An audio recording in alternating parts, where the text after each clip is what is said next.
ভাত আর সয়াবিন আলুর তরকারিটা হয়ে গেছে।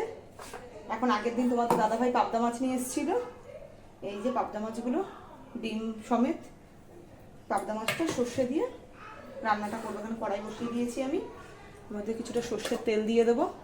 এটা হয়ে গেছে গরম, তেলটা দিয়ে দেবো।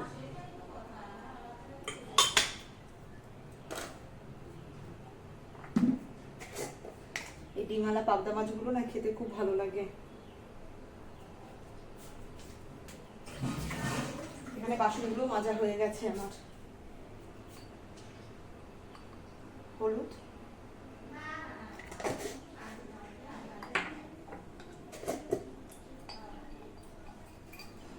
নুন,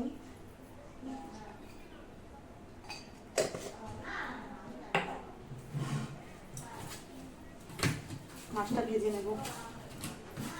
পাবদা মাছ না কড়াইতে দিলে পর খুব ফাটতে থাকে, ওই জন্য ঢাকনাটা দিয়েই আমি মাছগুলোকে ভাজবো।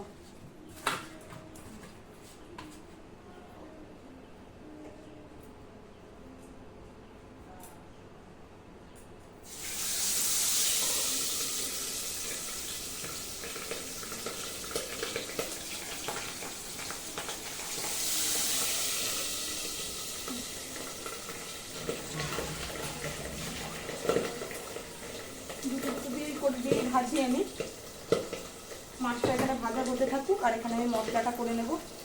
এখানে কিছুটা কাজু বাদাম আর সর্ষে আর এই কাঁচা লঙ্কাটা পেস্ট করে নেব। সর্ষের সাথে কাজু বাদামটা দিলে পর সর্ষের যে কুটকুটে ভাবটা সেটা থাকে না, আর খেতেও বেশ ভালো লাগে।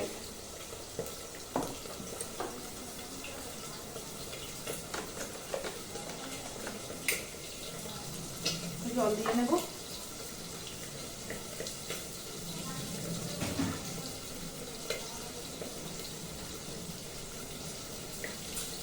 জলটা একটু বেশি হয়ে গেছিলো, জলটা একটু ফেলে দিয়ে নিয়ে আসলাম, মশলাটা করে নেবো।